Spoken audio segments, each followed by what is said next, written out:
ঘটনা ৯ তারিখ ৯/৮/২০২৬ তারিখ রাতে মানে প্রায় ১০ তারিখে এরকম একটা তথ্য পাইছি পুলিশে যে এরকম ব্যাংকে ২ জন লোক আটক করে রাখছে। তারপর আমাদের থানা পুলিশ আপনার ওইখানে গেছে। যাওয়ার পরে তারপর আমরা তাদেরকে নিয়ে আসি থানায়।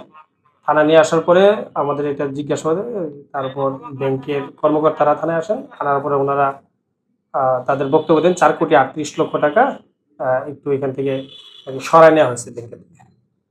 তখন আমরা ওই যে ২ জনকে আছে ওনাদেরকে জিজ্ঞাসাবাদ করি। জিজ্ঞাসাবাদ করার পরে তারপর তারা ওই ঘটনার কথা স্বীকার করে। কামরুল হলো ব্যাংকের স্বীকার করে বা আপনার ব্যাংক কর্মকর্তা যে মহোদয় ওনার একটা অভিযোগ পাইছি আমরা। ওই অভিযোগের ভিত্তিতে আমাদের কোতোয়ালি থানায় একটা মামলা রুজু হয়। মামলা নাম্বার ২২ তারিখ ১০/৮/২৬।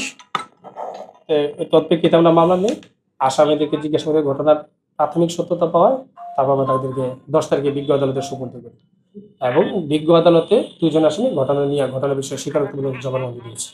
এবং আমাদের অডিট চলতেছে। অডিটে মানে যে রিপোর্ট প্রতিবেদন দেওয়ার পরে তারপরে মানে বিষয়টা আরও বিস্তারিত জানা যাবে। ব্যাংক হচ্ছে যে মানুষ সেখানে টাকা জমা রাখে একটা বিশ্বাসের রাস্তা, ঠিক আছে। এখন আপনি যদি রক্ষক হয়ে যদি বক্ষক হয়ে যান সেটা তো আর কিছু করার নাই। এরপরে এটা দিন শেষে যখন ক্যাশ মিলাতে যাবে তখন ধরা পড়বে। ধরা পড়ার পরে ওরকে তো আর বের হইতে দেয় নাই, ওরও তো বের হইতে দেয় না, ঠিক আছে। এখন আপনাকে যদি টাকা নিয়ে যদি কোথায় বাইরে রেখে আসেন আপনাকে সারাদিন মেরে ফেললেও তো টাকা পাওয়া যাবে না। তো আইন এসব করা হয়েছে।